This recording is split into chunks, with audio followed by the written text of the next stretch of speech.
Bismillahirrahmanirrahim. Assalamualaikum warahmatullahi wabarakatuh. Alhamdulillahi rabbil alamin wa bihi nasta'inu ala umuri dunya waddin wa ala alihi wa sahbihi ajma'in, amma ba'd. Sahabat pecinta Al-Quran yang dirahmati Allah, jumpa kembali bersama saya Rodatillah di channel Ummahatul Qura. Pada pertemuan kali ini kita akan melanjutkan bacaan surah Ali Imran di juz yang keempat. Kita akan mulainya daripada ayat 158. Nah, di sini kita akan belajar membaca secara pelan-pelan dengan tempo nada yang mudah untuk diikuti baik bagi para pemula maupun lansia. Jadi disimak sampai habis karena nanti di akhir bacaan akan ada satu ayat yang kita uraikan secara terperinci tentang ilmu tajwid, dan di situ kita juga akan membahas bagaimana cara menempatkan makharijul huruf yang benar. Jadi bagi para jemaah yang baru bergabung, jangan lupa di subscribe ya, di like dan share sebanyak-banyaknya. Mudah-mudahan video ini bisa bermanfaat bagi kita semua. Amin amin ya rabbal alamin. Taib, langsung saja kita mulai. Kita awali dengan ta'awuz. A'udzu billahi minasy syaithanir rajim. Bismillahirrahmanirrahim. Walaim muttum aw qutiltum la ilallahi tuhsyarun. Fabima rahmatim minallahi linta lahum walau kunta faddan ghaliyazal qalbi lanfaddu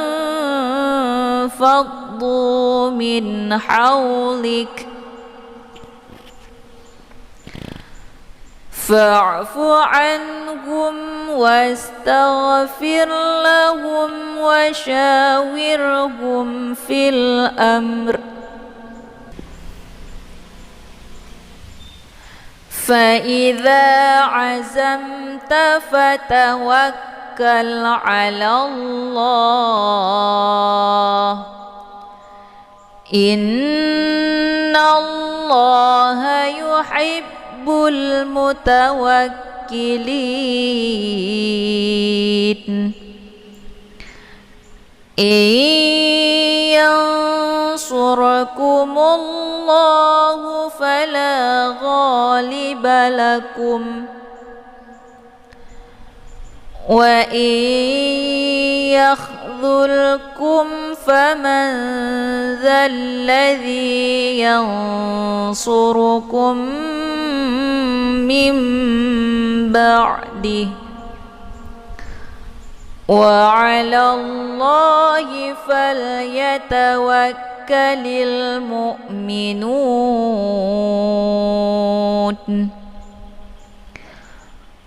Wa ma kana linabiyyin an yaghul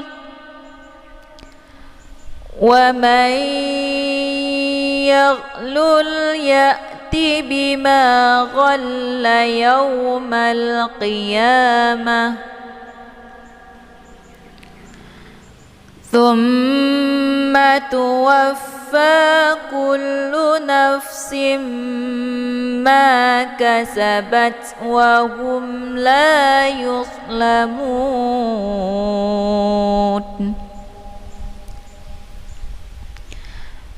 Afaman ittaba'a ridwanallahi kaman ba'a bisakhatin minallah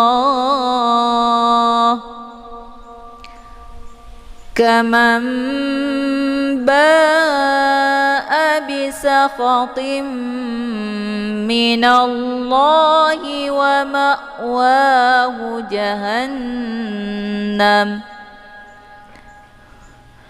وبئس المصير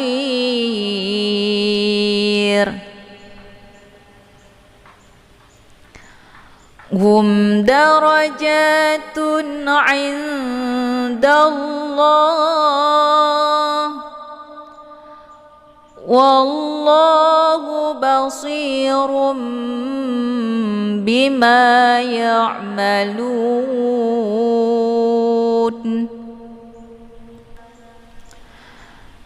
لقد من الله على المؤمنين إذ بعث فيهم رسولا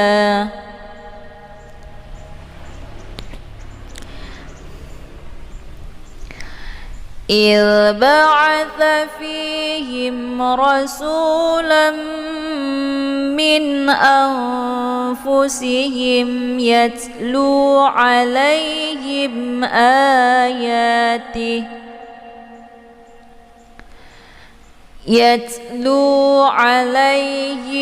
آياته ويزكيهم ويعلمهم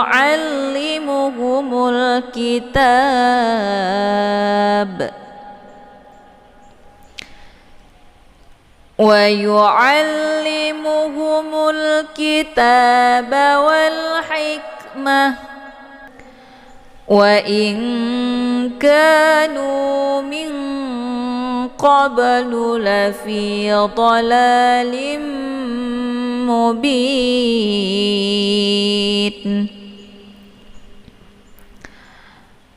أولما أصابتكم مصيبة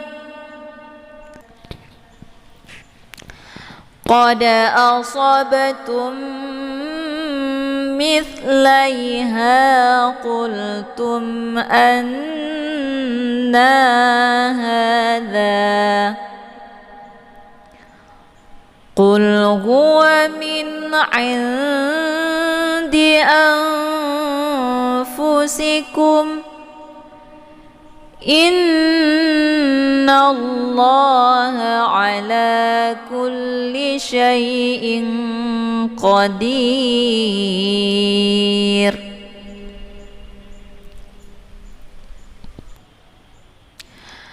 وما أصابكم يوم التقى الجمعان فبإذن الله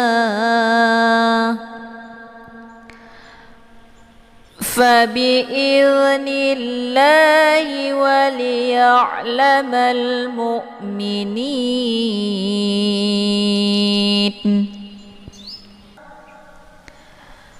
وليعلم الذين نافقوا وقيل لهم تعالوا قاتلوا في سبيل الله أو ادفعوا قالوا لو نعلم قتالا لاتبعناكم هم للكفر يومئذ أقرب منهم للإيمان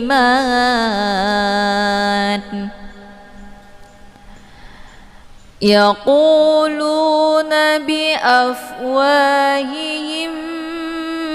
ما ليس في قلوبهم والله أعلم بما يكتمون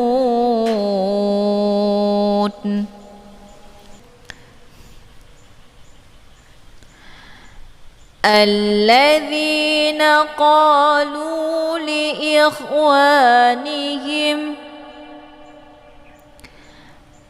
قالوا لإخوانهم وقعدوا لو أطاعونا ما قتلوا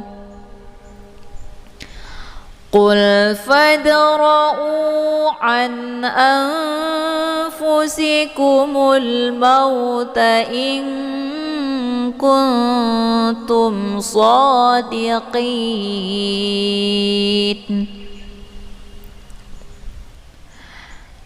ولا تحسبن الذين قتلوا في سبيل الله أمواتا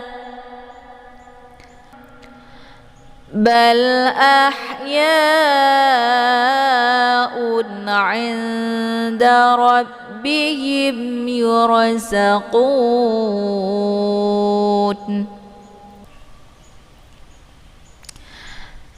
فرحين بما آتاهم الله من فضله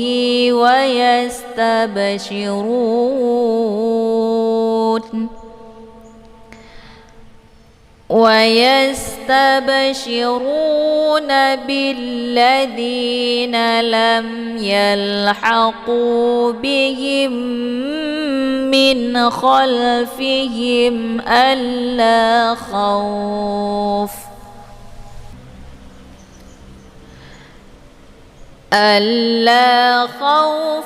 عليهم ولا هم يحزنون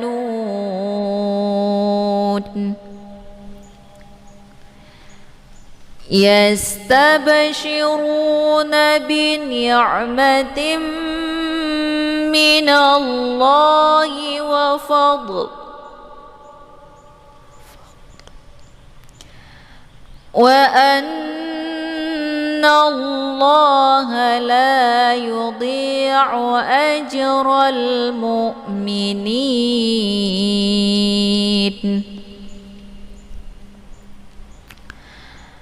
الذين استجابوا لله والرسول من بعد ما أصابهم القرح للذين أحسنوا منهم واتقوا أجر عظيم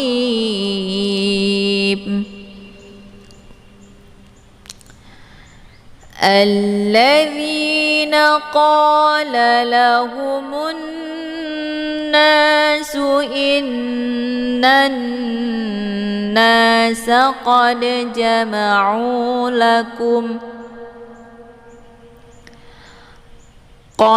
جمعوا لكم فاخشوهم فزادهم إيمانا وقالوا حسبنا الله ونعم الوكيل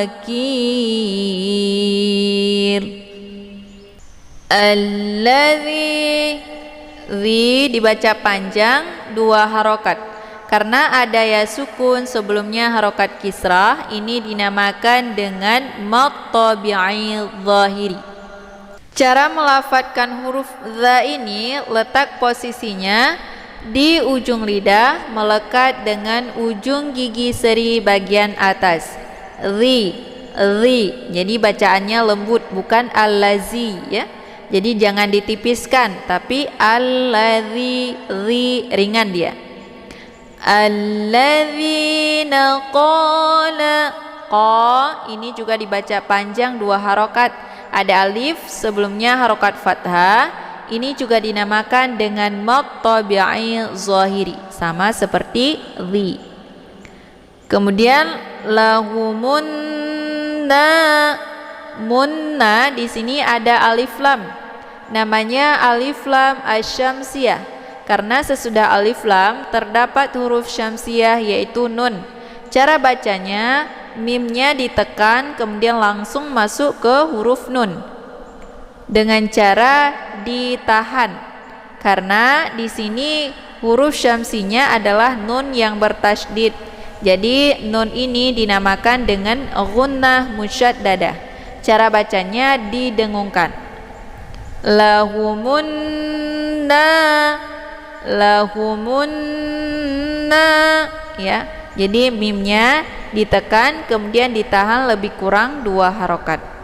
Untuk alif lamnya tidak lagi dibaca, ya. Jadi langsung mimnya ditekan kemudian ditahan, langsung dileburkan ke dalam huruf nun. Lahumun nasu, ya. Nah, dibaca panjang 2 harokat karena ada alif sebelumnya harokat fathah. Ini dinamakan dengan mad tabi'i zahiri, sama seperti qa, ya. Inna. Di sini ada nun yang bertasydid, dinamakan dengan ghunnah musyaddadah. Cara bacanya, hamzahnya langsung dileburkan ataupun dimasukkan ke dalam huruf nun dengan cara ditekan dan ditahan lebih kurang 2 harokat sehingga terbentuk suara yang mendengung. Inna, ya. Kemudian nanna. Di sini ada alif lam, namanya alif lam asyamsiyah karena sesudah alif lam terdapat huruf syamsiyah yaitu nun. Cara bacanya, nunnya langsung dimasukkan ke dalam nun huruf syamsi ini dengan cara ditekan, dan untuk alif lamnya tidak lagi dibaca. Nah, berhubung huruf syamsi di sini adalah nun yang bertasydid, maka ini dinamakan dengan ghunnah musyaddadah. Jadi cara bacanya, nunnya ditekan kemudian ditahan lebih kurang 2 harokat sehingga terbentuk suara yang mendengung. Innanna. Jadi hukumnya ini sama, ya, antara an-nasu, innanna. Jadi semuanya yang dikasih tanda warna merah agak pink ini, ya, ini dinamakan dengan ghunnah musyaddadah. Cara bacanya didengungkan. Kemudian na dibaca panjang 2 harokat, ada alif sebelumnya harokat fathah. Ini dinamakan dengan mad tabi'i zahiri. Kemudian qadaja. Di sini ada dal sukun yang terdapat di pertengahan kalimat, yaitu antara huruf qaf dan jim. Maka ini dinamakan dengan qalqalaf sughra. Dalnya dipantulkan dengan pantulan ringan, ya. Qadaja ada bunyi de. Qadaja, ya. Untuk bacaan qa ini ditebalkan karena dia posisinya adalah di pangkal lidah menempel di langit yang lunak. Jadi pangkal lidahnya terangkat ke langit yang lunak. Qa, ya, bukan ka, tapi qa, tebal. Jama'u, ini ja, ya, letak posisinya di tengah lidah. Jajiju aj. Jadi jangan dibaca za, ya. Qad jama'u, itu bacaan yang salah, tapi yang benar qad jama'u, ja ditekan, ya. Kemudian ini dibaca panjang 2 harokat karena ada waw sukun sebelumnya harokat summah. Ini dinamakan dengan mad tabi'i zahiri. Nah, untuk alif ini merupakan alif ziyadah, jadi tidak dibaca. Untuk bacaan ain ini letak posisinya di tenggorokan bagian tengah. Jadi ditekan sedikit, au, sehingga pangkal lidahnya menghempit di batang leher. Qad jama'u, jangan jama'u, ya. Jadi keluar lewat posisi hidung. Ini bacaan yang salah karena bukan pada posisinya. Yang sebenarnya ain ini letak posisinya di tenggorokan tengah, bukan di hidung. Jadi cara bacanya ya, ataupun ba, ya. Lakum fa, ada mim sukun ketemu dengan fa, ini dinamakan dengan izhar syafawi. Jadi cara bacanya, mimnya dibunyikan secara jelas atau jelas bunyi sukunnya. Kumfa, cukup ditekan saja, ya, bunyi m. Kumfa, tidak perlu ditahan. Kemudian fakhshaw, ini ada kha ya, dan untuk alif ini tidak lagi dibaca ya, karena di depannya sudah ada huruf sukun. Jadi hukum mad ini hilang ya, kecuali dia berdiri sendiri baru dibaca panjang. Namun ketika disambung, karena dia sudah terhubung dengan huruf sukun di depan, maka alif ini jadi gugur, tidak dibaca, langsung fakhshaw ya. Ini kha sukun, jadi sifatnya hamas, dia letak posisinya di tenggorokan bagian atas. Kha, khi, khu, akh, ataupun bakh. Jadi ada suara kayak suara ngorok gitu ya, ada anginnya. Kemudian syaw, di sini sya ya, letaknya dia di tengah lidah, sejajar dengan huruf ja. Ja, ji, ju, sya, shi, shu. Jadi sya ini sifatnya tafashi. Jadi makna tafashi itu menyebarkan angin keluar dari mulut. Sya, jadi anginnya itu berhambur ya. Jadi syaw di sini ada waw sukun, sebelumnya harokat fathah, ini dinamakan dengan harfulin. Jadi cara bacanya dilembutkan saja. Fakhshawhum, syawhum. Jadi ini bukan mat tabi'i ya, berbeda dengan au. Kalau au, waw sukunnya sebelumnya harokat zummah, sementara di sini waw sukun sebelumnya harokat fathah. Jadi beda harokat, jadi beda hukum ya. Kemudian humfa, ini juga sama ya seperti kumfa, yaitu idhar syafawi, dibacanya jelas bunyi m-nya, cukup ditekan saja, tidak perlu ditahan. Kemudian faza, za ya, za ini dibaca panjang 2 harokat karena ada alif sebelumnya harokat fathah. Ini dinamakan dengan mat tabi'i zahiri. Jadi cara baca za ini ditekan karena dia sifatnya adalah sofir. Jadi sofir itu anginnya lebih jelas kalau dibandingkan dengan yang sifatnya hamas ya. Faza ditekan, faza ya, dia posisinya ujung lidah dengan uram gigi bawah ya. Faza, za, za ya. Ini hum i, ada mim sukun bertemu dengan hamzah. Ini juga dinamakan dengan idhar syafawi, sama seperti hum fa ya. Jadi cara bacanya mimnya dibunyikan secara jelas atau jelas bunyi m-nya, cukup ditekan saja, tidak perlu ditahan. Hum i ya. Kemudian i dibaca panjang 2 harokat, ada ya sukun sebelumnya harokat kisrah. Ini dinamakan dengan mat tabi'i zahiri. Ma juga dibaca panjang 2 harokat, ada alif sebelumnya harokat fathah. Ini juga dinamakan dengan mat tabi'i zahiri. Kemudian nawwa, nah di sini ada tanda waqaf ya. Ini namanya tanda waqaf al-waslu aula. Jadi menyambungkan ataupun meneruskan itu lebih utama ataupun lebih bagus. Jadi disambungkan saja. Nah, misalkan kita ngos-ngosan ya, tidak sanggup, nafasnya harus berhenti di sini. Boleh, maka tidak menyalahi dengan hukum tajwid. Jadi ketika berhenti di sini, maka bacanya na ya, karena ini menjadi mat aiwat. Jadi harokat tanwinnya barisnya dihilangkan 1. Jadi bacanya imana dengan panjang 2 harokat.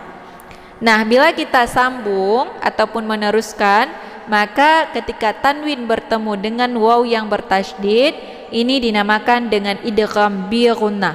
Cara bacanya didengungkan. Jadi tanwinnya dimasukkan ke dalam waw dengan cara ditekan sambil ditahan sehingga terbentuk suara yang mendengung. Imanawa ya. Jadi berbeda ketika kita waqaf jadi mat aiwat. Nah, ketika kita meneruskan jadi hukum idgham bi gunnah dengan cara didengungkan. Qa dibaca panjang 2 harokat, ada alif sebelumnya harokat fathah. Ini juga dinamakan dengan mat tabi'i zahiri. Lu juga merupakan mat tabi'i zahiri, dibaca panjang 2 harokat. Hasbunallah, nallah di sini ada lafadz jalalah ya, yaitu lafadz Allah. Ini dibacanya tafkhim ya, jadi tebal karena sebelum lafadz Allah berharokat fathah. Hasbunallah, nallah. Jadi untuk la-nya dibaca panjang 2 harokat karena ada harokat fathah berdiri tegak di atas huruf la. Ini dinamakan dengan mad tabi'i muqaddar. Nah, di sini juga ada alif lamnya ya. Ini juga dinamakan dengan alif lam asy-syamsiyah karena sesudah alif lam terdapat huruf syamsiyah yaitu la. Cara bacanya, nunnya langsung dimasukkan ke dalam huruf la dan untuk alif lamnya tidak lagi dibaca. Nallah ya. Wa ni'mah. Ini ain sukun. Jadi sifatnya tawasud. Makna tawasud itu pertengahan. Jadi antar ditekan dan ditahan. Jadi dialirkan setengah saja. Wa ni'mah. Jadi jangan langsung ditekan, jangan wa ni'mah ya. Itu bacaan salah. Karena ainnya posisi di tengah bukan di bawah ya. Jadi jangan dibaca wani. Kalau wani dia larinya ke hamzah. Tapi bacanya wa ni'mal ya. Malwa ada alif lam namanya alif lam al-qamariyah. Cara bacanya alif lamnya dibunyikan secara jelas. Malwa. Jadi alif lam tetap dibaca sukun ya. Wa ni'mal wakil. Kil ini dibaca panjang ya. Karena ada ya sukun sebelumnya harokat kisra. Kemudian ada satu huruf lagi yaitu lam yang kita sukunkan dengan sebab diwaqaf ataupun dinamakan dengan sukun aridhi. Jadi cara bacanya dipanjangkan boleh 2, 4 sampai 6 harokat karena ini dinamakan dengan mad arid lis sukun ya. Shadaqallahul azim. Taib, cukup sekian pembahasan kita pada kali ini. Saya akhiri dengan wabillahi taufiq wal hidayah. Assalamualaikum warahmatullahi wabarakatuh.